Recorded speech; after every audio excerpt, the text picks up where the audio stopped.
We had never signed papers or stood in front of witnesses, but we lived like a family. He stayed most nights, his clothes filled half my closet, and his children called my house their second home. I cooked, cleaned, and planned our days as if we were already married. In my heart, I believed commitment mattered more than legal words. His children came every weekend, sometimes staying longer when their mother traveled. I welcomed them with open arms, never once treating them like visitors. I bought groceries, cooked their favorite meals, and made sure they felt safe and loved. I never kept track of how much I spent because family isn't measured in receipts. At first, he would bring small things, snacks, toys, or ice cream, acting as if that covered everything. I didn't complain.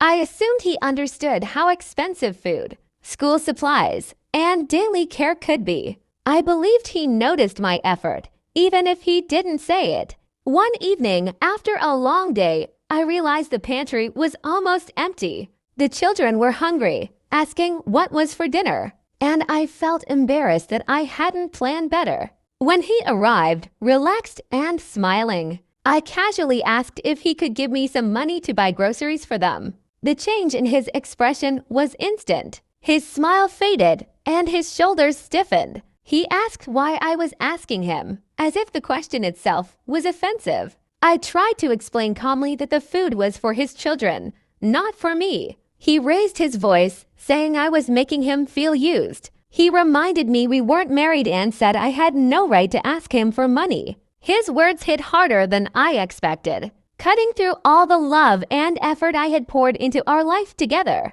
I stood there in silence while the children played in the other room, unaware of the tension. My chest felt tight, not because of the money, but because of what his reaction revealed. In that moment, I realized how differently we viewed responsibility. I reminded him that I wasn't asking for luxury, only basic needs for his own children. He accused me of exaggerating and said their mother should handle those things. Hearing that made my stomach turn, because he was sitting comfortably in the home I maintained. That night, after the children fell asleep, I cried quietly in the bathroom. I replayed the argument in my head, wondering how care could turn into conflict so easily. I questioned whether love without commitment always ends this way. Over the next few days, I noticed how he avoided the subject and acted as if nothing had happened. I, however, couldn't forget the anger in his eyes. Every chore I did started to feel heavier, less voluntary, more expected. I began setting boundaries without announcing them. I stopped overextending myself and started paying attention to what I truly felt. The house grew quieter, not because of distance, but because of clarity. When he noticed the change, he asked what was wrong. I told him honestly that I couldn't play the role of a wife without being treated like one. Responsibility couldn't exist only when it benefited him. He became defensive again, saying I was overreacting. But this time, I didn't argue. I had already learned what I needed to know.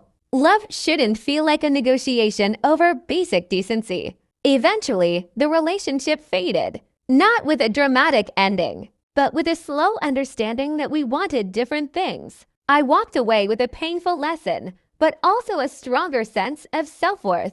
I still think about the children and hope they're doing well. As for me, I now know that care, respect, and responsibility must go together. Without them, love is just a word people use when it's convenient.